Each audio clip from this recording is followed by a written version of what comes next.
మనం తెలుసుకొని త్వరగా దేవుని కార్యాలు జరిగించాలని నేను CYF వారిని నేను కోరుకుంటూ ఉన్నాను. దేవునికి స్తోత్రం, హల్లెలూయా. ప్రియరా, లేఖన భాగాల్లో నుండి నేను ఎక్కువ మాటలు చదవను, ఎక్కువ చదవాలని నాకు అనిపించట్లేదు, కానీ మిమ్మల్ని విసిగించదలుచుకోలేదు.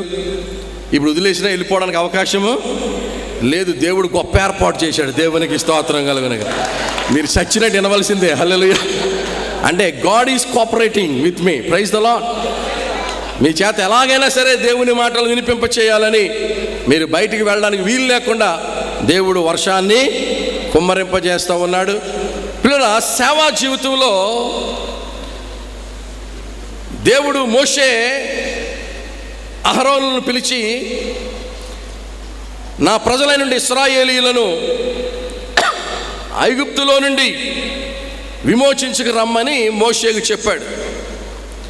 మోషేకు చెబితే మోషే ఫరో దగ్గరికి వెళ్ళి, మా దేవుడు మా ప్రజలను బయటికి రమ్మంటున్నాడు, మేము వెళ్ళి మా దేవునికి ఉత్సవము జరిగించాలి, యెహోవాకు పండుగ ఆచరించాలి, ఇశ్రాయేలీయులందరిని పంపించమని మోషే అడుగుతాడు. అడిగితే ఫరో ఏమంటాడు తెలుసండి? నిర్గమాకాండం 5వ అధ్యాయంలో ఫరో, నేను అతని మాట విని ఇశ్రాయేలీయులను పోనిచ్చుటకు యెహోవా ఎవడు? ఇశ్రాయేలు దేవుని మాట విని వారిని పోనిచ్చుటకు యెహోవా ఎవడు? నో, నేను పోనివ్వను. ప్రియరా, దేవుని సేవకులమైన మనకు కూడా దేవుడు లోకంలో నుండి ప్రజలను విమోచించుకు రమ్మన్నాడు. మనం కూడా ఇంటింటికి తిరుగుతాం, దేవుణ్ణి నమ్ముకో, దేవుణ్ణి నమ్ముకో, దేవుణ్ణి నమ్ముకో, రా ప్రభువు నమ్ముకో అంటే మొట్టమొదటి టైంలో వాళ్ళు ఏమంటారంటే, ప్రభు ఎవడు, యెహోవా ఎవడు, నేను నమ్మనంటే నమ్మను, యెహోవా ఎవడు అంటారు, దేవుడు ఎవరు అంటారు. అయితే అంతటితో ఊరుకుంటామా? మరలా అటెంప్ట్ చేస్తాం, మళ్ళా సెకండ్ టచ్ ఇస్తాం. సెకండ్ టచ్లో ఫరో ఏమన్నాడు చూడండి. సెకండ్ టచ్లో ఫరో ఏమన్నాడంటే, మీరు వెళ్ళి ఈ దేశములో దేవునికి బలి అర్పించడం అన్నాడు. ముందేమో వద్దన్నాడు. ఫరో అంటున్నాడు, నేను యెహోవా మాట విని అతనిని పోనిచ్చుటకు యెహోవా ఎవడు అన్నాడు. తర్వాత అంటున్నాడు, అన్నంత మాత్రాన్ని ఊరుకుంటారా సేవకులు? తిరుగుతూనే ఉంటారు. తిరుగుతూ ఉంటే నెక్స్ట్ టైం ఏమన్నాడంటే, ఓ పని చేయండి, అయితే ఈ దేశంలోనే మీ దేవునికి బలి అర్పించండి అన్నారు. అప్పుడు మోషే అహరోనులు అన్నారు, నైజాంతా ఏమన్నారండి? అబ్బే దేవుడు మాకు అలాగునా చెప్పలేదన్నారు. తర్వాత ఇలాగా ఫరో బుర్ర తినేస్తూ ఉంటే తర్వాత ఫరో ఏమన్నాడంటే, మీరు అరణ్యములో మీ దేవుడని యెహోవాకు బలి అర్పించడానికి పోనిచ్చేదని కానీ దూరం పోవద్దు అన్నాడు. మొదటేమో అందరు చెప్పండి, అసలు వెళ్ళొద్దు అన్నాడు. తర్వాత ఏమో ఇక్కడే బలి అర్పించండి అన్నాడు. తర్వాత ఏమో వెళ్తే వెళ్ళారు కానీ దూరం వెళ్ళొద్దు అన్నాడు. తర్వాత ఏమన్నాడు, అయితే ఓ పని చేయండి, మీరు వెళ్తే వెళ్ళారు కానీ కేవలము పురుషులు మాత్రమే వెళ్ళండి అన్నాడు. ఏమన్నాడండి? పురుషులు మాత్రమే వెళ్ళండి అన్నాడు. తర్వాత ఏమన్నాడు, మీరు మీ పిల్లలు వెళ్ళొచ్చు కానీ పశువులు మాత్రం పట్టుకెళ్ళొద్దు అన్నాడు. ఇలాగున the devil always asks us to compromise. The devil always puts before us A compromise. వెళ్తే వెళ్ళారు కానీ మీరు మాతో సంపద పట్టుకెళ్ళొద్దు అంటాడు.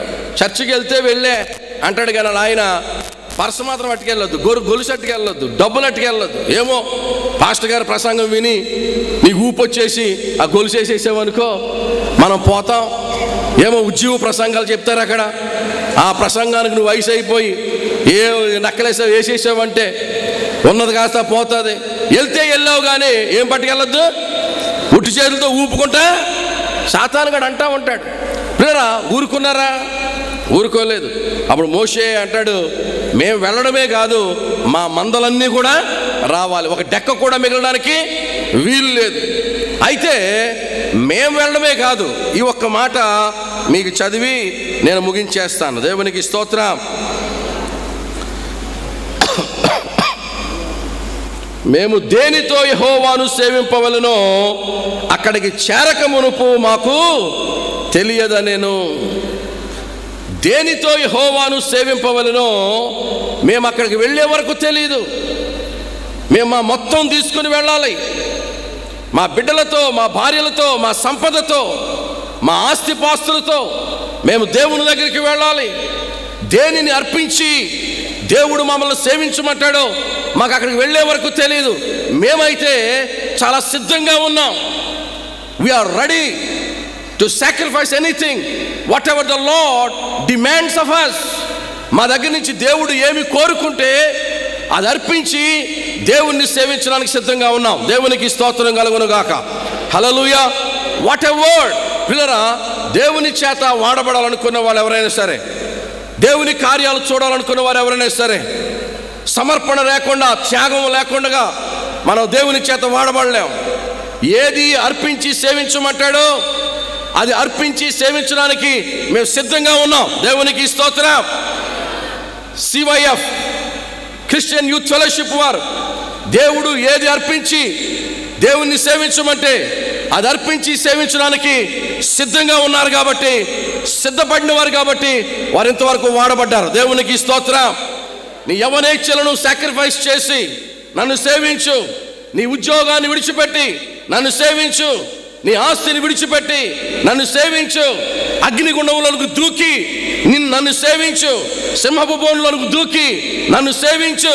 కొరడా దెబ్బలు తిని నన్ను సేవించు. దేశదిమ్మరమైపోయి నువ్వు నన్ను సేవించు. నీకున్న ఆస్తిని అప్పగించి నువ్వు నన్ను సేవించు అంటే, పిల్లరా, భక్తులు వాడబడిన వారందరూ కూడా ఇలాగున దేవుడు ఏది కోరుకుంటే దాన్ని అర్పించి దేవుణ్ణి సేవించి దేవుని చేత వాడబడ్డారు. దేవునికి స్తోత్రం కలుగునుగా. హల్లెలూయా, హల్లెలూయా. మనం వాడబడాలని ఆశపడతాం కానీ దేవుడు కోరుకున్నది అప్పగించడానికి ఆశపడం. మనం ఒకసారి నేను ప్రార్థన చేసుకుంటూ ఉంటుంటే ఒక మేడ మీద, my son your time is up అన్నాడు దేవుడు. నా కుమారుడా, నీ టైం అయిపోయింది. నిన్ను చాలా కాలంగా పిలుస్తున్నాను. నువ్వు నా మాటకు లోబట్టలేదు. నువ్వు నీ ఉద్యోగాన్ని విడిచిపెట్టి నన్ను సేవించు. నేను నిన్ను భూదిగంతాలకు తీసుకుని వెళ్తాను. నాకు లోబడు అని దేవుడు పిలిచాడు. దేవునికి స్తోత్రం. హల్లెలూయా. నేను నా ఉద్యోగాన్ని విడిచిపెట్టి దేవుడు సేవించమన్న విధంగా దేవుణ్ణి సేవించడానికి సిద్ధపడ్డాను. ఆయన పక్షంగా నిలవబడగలుగుతున్నాను. దేవునికి స్తోత్రం. ప్రియరా, మనం వాడబడాలని ఆశపడతాం, పైకి రావాలని ఆశపడతాం, అభివృద్ధి చెందాలని ఆశపడతాం, దీవించబడాలని ఆశపడతాం. కానీ ఒక మొక్క దేనిని అర్పించి మమ్మల్ని సేవించమంటాడో మాకు అక్కడికి వెళ్ళే వరకు తెలియదు. అబ్రహామా, నీకున్న ఒక్కగానొక కుమారుణ్ణి నాకు అర్పించి నన్ను సేవించు, నన్ను మహిమపరచు. నీ భక్తి ఏంటో నాకు చూపించు, నీ విశ్వాసం ఏంటో నాకు చూపించు, నీ ప్రేమ ఏంటో చూపించు. Come on, sacrifice your only son. Abraham వెనుదిరిగి తీయలేదు. ప్రియరా, చాలామంది ఈ దినాల్లో వాడబడక పోవడానికి గల కారణం ఏంటంటే, అభివృద్ధి చెందక పోవడానికి గల కారణం ఏంటంటే, దీవించబడక పోవడానికి గల కారణం ఏంటంటే, వాడబడలేకపోవడం గల కారణం ఏమిటంటే, దేవుడు విడిచిపెట్టమన్న దాన్ని, దేవుడు అప్పగించమన్న దాన్ని, దేవుడు సమర్పించమన్న దాన్ని సమర్పించి మనం ప్రభు కొరకు సాగిపోవాలని నేను CFY వారిని నేను కోరుకుంటూ ఉన్నాను. దేవునికి స్తోత్రం కలుగునుగా. దేనిని అర్పించి మమ్మల్ని సేవించమంటాడో మాకు తెలియదు. మనకేం అలవాటు అయిపోయిందంటే దేవుణ్ణి అడగడమే అలవాటు అయిపోయింది, కానీ దేవుడు కూడా మనల్ని అడుగుతాడన్న అంశం మర్చిపోయాం. God also asks of us something. God also demands us to give something. దేవుడు మనల్ని కూడా అడుగుతాడు. మనం దేవుణ్ణి అడగడమే కాదు, మనం దేవుణ్ణి అడగడమే అలవాటు అయిపోయింది మనకు. కానీ దేవా, నువ్వు నా దగ్గర నుంచి ఏం కోరుకుంటున్నావు, నీ ఏమి సమర్పించాలంటే వలలు విడిచిపెట్టి దోణులు దరికి చేర్చిన వారు వాడబడ్డారు. దేవునికి స్తోత్రం కలుగునుగా. హల్లెలూయా. దేవుడు ఎవరిని ఎలా వాడుకుంటాడో తెలియదు, ఎక్కడ నిలబెడతాడో తెలియదు. మోషేని దేవుడు ప్యాలెస్లో ప్రిపేర్ చేసి విల్డర్నెస్లో వాడుకున్నాడు. దేవునికి స్తోత్రం. దావీదుని విల్డర్నెస్లో ప్రిపేర్ చేసి ప్యాలెస్లో వాడుకున్నాడు. దేవునికి స్తోత్రం కలుగునుగా. హల్లెలూయా.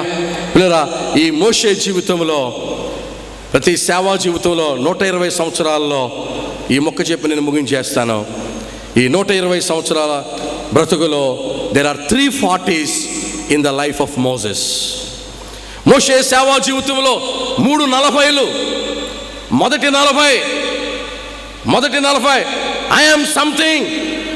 మొదటి 40లో మోషే సేవ చేస్తున్నాడు, సేవ ప్రారంభించాడు. ఎలా ప్రారంభించాడు తెలుసండి? ఒక ఐగుప్తీయుడు ఒక హెబ్రీని కొడతా ఉంటే వాడిని చంపేసి సేవ ప్రారంభించాడు. What a wonderful thing. Inauguration with murder. సేవ మర్డర్తో ప్రారంభిస్తే ఎలా ఉంటుంది? బ్యూటిఫుల్గా ఉంటుంది కదా. Moses began his ministry with a murder. అదే ఇనాగరేషన్. పిల్లరా ఇంకొకరిని చంపడానికి వేశాడు, కనబడిపోయాడు, తెలిసిపోయింది.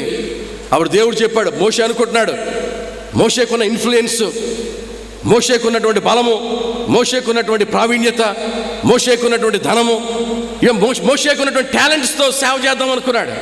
నో. మోషేస్ జీవితంలో ఆ మొదటి 40 ఏంటి తెలుసా?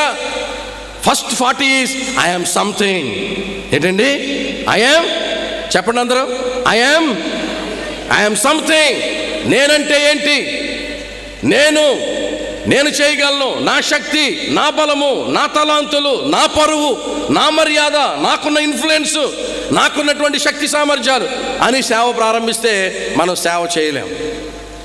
ఆ రెండో 40 ఏంటంటే ఐ యామ్ నథింగ్. ఎక్కడికి వెళ్ళిపోయాడండి? అరణ్యంలోకి వెళ్ళిపోయాడు. ఆ మొదటి 40లో అన్న స్టెప్ వేస్తే సెంటు, అత్తరు. ఏది? ఎక్కడది? ఫస్ట్ 40 ఎక్కడ? అంతఃపురంలో. ఇప్పుడు అన్న స్టెప్ వేస్తే కంపు. ఎక్కడున్నాడండి? ఎక్కడున్నాడు ఇప్పుడు? గొర్రెల దొడ్ల దగ్గర మామగారు మందలు మేపుతున్నాడు, గెత్తం ఎత్తుతున్నాడు, ఆ కళ్ళం బాగు చేస్తున్నాడు. గొర్రెలు కంపు. అప్పట్లో అన్న స్టెప్ వేస్తే సెంటు, సేవకు సమర్పించుకున్నాడు. అన్న స్టెప్ వేస్తే ఇప్పుడు కంపు. మంచోడే తొంటరోడే కానీ ఇప్పుడు ఏమైపోయాడు? ఒంటరోడైపోయాడు. దేవునికి స్తోత్రం కలుగునుగాక. పిల్లరా అంతఃపురములో లేని దర్శనము అరణ్యములో కలిగింది. దేవునికి స్తోత్రం కలుగునుగాక. క్షేమములోను, సౌఖ్యములోను, ఆనందములోను అన్ని కలిగిన స్థితిలో లేనటువంటి దర్శన భాగ్యము అరణ్యములో కలిగింది. హల్లెలూయా. పిల్లరా ఆ అరణ్యపు అనుభవము చాలా అద్భుతము. The wilderness teaches us many things. మనము బూడిదలో మూతి పెట్టుకున్నట్టుగా ఉంటాం, నిందతో నింపబడతాం, ఎవరు మనల్ని పట్టించుకోరు. దేవుని పిలుపు అయితే మన మీద ఉంటుంది, దేవుని అభిషేకం మన మీద ఉంటుంది, మనకు దేవుని దర్శనం ఉంటుంది. అవమానంతో నింపబడతాం, నిందతో నింపబడతాం, అందరి చేత తృణీకరింపబడతాం, ఎందుకు పనికిరానట్టు అయిపోతాం. ఇంకొక మాట చెప్తాను మీకు, జ్ఞాపకం ఉంచుకోండి. God not only enables us but he disables us. దేవుని పిలుపు కనుక మన మీదకి వచ్చిందంటే he not only enables us. దేవుడు తన ఆత్మ చేత, తలాంతుల చేత అభిషేకించి వాడుకోవడం కాదు, మనల్ని డిజేబుల్ కూడా చేసేస్తాడు. డిజేబుల్ చేసేస్తాడంటే పూర్వం మనకున్నట్టు తెలివితేటలు, ఆ చాకచక్యం దేవుని పిలుపు వచ్చిన తర్వాత మనం అది వాడబడలేం. మన తలాంతం ఏమైపోయిందో, లోకంలో ఇదివరకు అదరగొట్టేసేవాడిని బ్రదర్, ఇంత సేవ చేసేవాడిని, ఇంత వ్యాపారం చేసేవాడిని, ఇలాగెళ్తే డబ్బు తెచ్చేవాడిని, అలాగెళ్తే డబ్బు చేసేవాడిని అంటే ఇప్పుడు అవదది. దేవునికి స్తోత్రం కలుగునగా. ఇప్పుడు పేతురు, యోహాను, యాకోబులు మంచి ఎక్స్పర్ట్సే చేపలు పట్టుకోవడంలో. తర్వాత ఎందుకు దొరకలేదు వాళ్ళకి? ఎందుకు దొరకలేదు? God not only enables us, he disables you. నీ మీద పిలుపుంటే, దేవుని ఆశీర్వాదం నీ మీద ఉంటే, దేవుని కాలింగ్ నీ మీద ఉంటే నిన్ను లోకంలో పనికి రాకుండా చేసేస్తాడు. దేవునికి స్తోత్రం కలుగునగా. హల్లెలూయా. చెప్పండి దేవునికి స్తోత్రం. అంత బద్ధకంగా ఉందంటే? హల్లెలూయా. నాకు 104 జ్వరం, ఇప్పుడే ట్యాబ్లెట్లు వేసుకున్నాను. దగ్గు వస్తుంది. నేను దగ్గితే మీరు దగ్గుతున్నారంటే దేవునికి స్తోత్రం. ప్రియులరా, అయినా మూర్తిరాజు పిలవగానే ఆశ. దేవునికి స్తోత్రం కలుగునుగాక. So God not only enables us, చెప్పండి, హీ డిజేబుల్స్ us. మనకి ఎందుకు పనికి రాకుండా చేస్తాడు. ఫస్ట్ 40 ఏంటి? ఐ యామ్ సంథింగ్ అనుకుంటే సేవ అవ్వదు. సెకండ్ 40లో వచ్చేసాడు ఐ యామ్ నథింగ్. అదో 40 ఏళ్ళు అక్కడ దర్శన భాగ్యం కలిగింది. బాగా తోమాడు, బాగా తోమిన తర్వాత అప్పుడు దేవుడు మళ్ళీ తయారు చేశాడు, సేవకు పంపిస్తున్నాడు. ఆ నెక్స్ట్ 40 ఏంటి తెలుసండి? God is everything. Praise the lord. అప్పుడు అర్థమైంది మోషేకి, దేవుడే చేయాలి ఏం చేసినా, మన వల్లేమి. ప్రియరా, ఆడిని చంపి ఈయన్ని చంపి, ఆడిని పొడిసి ఈయన్ని పొడిసి, ఆడిని దోసుకుని ఎంతకాలం చేస్తావు సేవ? ఇటువంటి సేవలు చాలా ఉన్నాయి, అవి సాగవు, అవి నిలవబడవు. ఆడిని పొడిసి ఈయన్ని పొడిసి, ఆడిని చంపి ఆడిని దోచుకుని పరిచర్యలు నిలవవు. ప్రియా దేవుని బిడ్డలారా, ఆఖరి 40 గాడ్ ఈజ్ ఎవ్రీథింగ్. ఇప్పుడు అన్న స్టెప్ వేస్తే అద్భుతం, దేవునికి స్తోత్రం కలుగునగా. అన్న నోరిప్పితే అభిషేకం, హల్లెలూయా. అన్న చెయ్యి చాపితే ఆశీర్వాదం, హల్లెలూయా. దేవునికి స్తోత్రం. కనుక మన జీవితాల్లో ప్రియులారా, ఐఎమ్ సంథింగ్ అనుకుంటే మనం పనికిరాం. I'm nothing and God is everything. దేవుడే చేయాలి పరిచర్య, దేవుడే నిలబెట్టాలి, దేవుడే వాడుకోవాలి, దేవుడే నడిపించాలి, దేవుడే మాట్లాడాలి, దేవుడే కార్యం చేయాలి, దేవుడే దేవుడే దేవుడే దేవుడే. Praise the Lord. హల్లెలూయా. ప్రియులారా, నెబుకద్నెజరు జీవితంలో అంతా నా నా నా నా నా. దావీదు జీవితంలో అంతా నీ నీ నీ నీ నీ. నా గుణింతం, దేవునికి స్తోత్రం కలుగునుగా. నా అంటే అవదు. ఎవరండి? అంతా నీ రాజ్యం, నీ మహిమ, నీ ఘనత, నీ మందిరం, నీ కొరకు నువ్విచ్చిన దాంట్లోనే నీకిచ్చాను. అంతా నీ నీ నీ నీ. ఇప్పుడు సేవలో అంతా నా నా నా నా. ప్రియా దేవుని బిడ్డలారా, we cannot flourish. We cannot do the will of God. దేవుని సేవ చెప్తున్నాను. 3:40. I am something, I am nothing, God is everything. Praise the Lord. Hallelujah. CYF వారికి God shall be everything. Praise the Lord. God is everything. God is going to conquer. God is going to move. God is going to win. God is going to bring people to you. He is going to bring people to you because they are clinging to the vision. దర్శనాన్ని హత్తుకొని నిలబడ్డారు. దేవునికి స్తోత్రం కలుగునగా. 12 ఏళ్ళు నిలబడ్డారు. ఎన్ని ఏళ్ళు నిలబడ్డారండి? 12 ఏళ్ళు నిలబడ్డారు. దేవునికి స్తోత్రం. దేవుని రాకడ ఆలస్యమైతే ప్రభు వచ్చే వరకు నిలబడతారు. హల్లెలూయా, హల్లెలూయా. CYF ఉన్నవారు, నేను ముసలైపోయేదాకా మీతో ఉంటాను. దేవునికి స్తోత్రం కలుగునగా. తల పండిపోతుంది. హల్లెలూయా. తల ఏమైపోద్ది? తల ఎప్పటిదాకా ఉంటుందా? తల పండిపోద్ది, షుగర్ వచ్చేస్తుంది. అయితే ఈ కొద్ది సమయాన్ని దేవుని కొరకు సమర్పించుకోవాలి. సూర్యుని కింద ఇంతకు మించిన సేవ ఇంకొకటి లేదు. యేసు పేరెత్తిన వాళ్ళు ధన్యులు, దేవుని కాడెత్తుకున్న వాళ్ళు ధన్యులు. మొత్తం గతించిపోతాయి. హల్లెలూయా. ఒక మాట మిమ్మల్ని అడుగుతున్నాను. వైఎస్ రాజశేఖర రెడ్డి గారు చనిపోయినందుకు ఎంతమంది చనిపోయారు తెలుసా? ఆయన చనిపోయాడని, ఆయన మీద ఉన్న ప్రేమ చేత, ఆయన చేసినటువంటి సహాయానికి ఎంతమంది చనిపోయారు, ఇంకా చనిపోతూనే ఉన్నారు. నాకు అనిపించింది, ఇందిరమ్మ ఇళ్ళు కోసమే ఇలా చచ్చిపోతే ఆ పరలోకంలో ఇల్లు కోసం మనం ఏమైపోవాలి? దేవునికి స్తోత్రం. హల్లెలూయా. ఇందిరమ్మ ఇల్లు, రేషన్ కార్డు కోసం, ఆయన పింఛను కోసం, ఆయన చేసినటువంటి ఉపకారాల కోసం మనుషులు ఇంతగా ఆయన ప్రేమిస్తే మనం యేసు కొరకు ఎంతమంది చచ్చిపోవాలండి? దేవునికి స్తోత్రం కలుగునుగాక. యేసు కొరకు ఎంతమంది సిద్ధం కావాలి? యేసు కొరకు ఎంతమంది చనిపోవడానికి సంసిద్ధులు అవ్వాలి? ఈ రాత్రికాల సమయంలో it's a challenge. when I see the paper, when I see young people from different ages dying because of the love for the CM గారి మీద ఉన్న ప్రేమ చేత జనాలు చచ్చిపోతూ ఉంటే, ప్రియరా, యేసు చేసిన త్యాగము ఎంత త్యాగం అండి! ఆయన చిందించిన రక్తము ఎంత విలువైనది! ఆయన మన కొరకు చేసిన ఏర్పాటు ఎంత ఘనమైనది! ఆయన కొరకు మనం చనిపోదామా? దేవునికి స్తోత్రం కలుగునుగాక. హల్లెలూయా. యవనస్తులకు సవాల్ ఇది. దేవునికి స్తోత్రం. రాష్ట్రాన్ని పరిపాలించాడు కేవలం ఆయన. యుగములకు పూర్వమును ఇప్పుడును సర్వయుగములను రాజు. దేవునికి స్తోత్రం. భూరాజ్యములన్నిటి మీద ఆయన అధికారి అయ్యుండి తన చిత్తానుసారముగా ప్రభుత్వాలను నియమిస్తూ, ప్రభుత్వాలను తొలగిస్తూ, సింహాసనాలు నిలవబెడుతూ, సింహాసనాలు పడగొడుతూ రాజ్య పరిపాలన చేస్తూ ఉన్నటువంటి ఆ రాజులకు రాజు, ప్రభువులకు ప్రభువు మన ప్రియమైన యేసుక్రీస్తు కొరకు మనం ఎటువంటి త్యాగాన చేయొద్దా? మమ్మల్ని అక్కడికి వెళ్ళే వరకు మాకు తెలియదు, ఏమి అర్పించి మమ్మల్ని సేవించమంటాడా? You must come forward with a sacrifice. On this day of celebration I have come all the way in spite of my fever. నాకు విపరీతమైన జ్వరము, దగ్గు, జలుబు, స్వైన్ ఫ్లూ కాదుండోయ్, జ్వరము, దగ్గు, జలుబేసమా మళ్ళీ నన్ను పక్కనెట్టేకండి సమా, అలాగనుకోకండి. Don't put me aside. In spite of my fever, I have come to ask on behalf of my God to throw this challenge. ఈ సవాలు మీకు విసరడానికి యేసు ప్రభు పక్షంగా నేను వచ్చాను. దేవునికి స్తోత్రం. God, he is requiring of you some sacrifice. ఈ దినాన్ని ఒక సమర్పణ దేవుని దగ్గర అడుగుతున్నాడు, ఒక త్యాగం నేను చేయమంటున్నాడు. ఆయన కాడిని ఎత్తుకోమంటున్నాడు. దేవునికి స్తోత్రం కలుగును గాక. ఆయన కాడి ఎత్తుకుని మోస్తున్న వారికి సహకరించమంటున్నాడు, ఒక చెయ్యి వేయమంటున్నాడు. I have come all the way in spite of my ill health to come to challenge you to take a sacrifice. ఈ దినాన్ని ఒక సమర్పణ, ఒక త్యాగం, దేనిని అర్పించి మమ్మల్ని సేవించమంటాడో మాకు తెలియదు.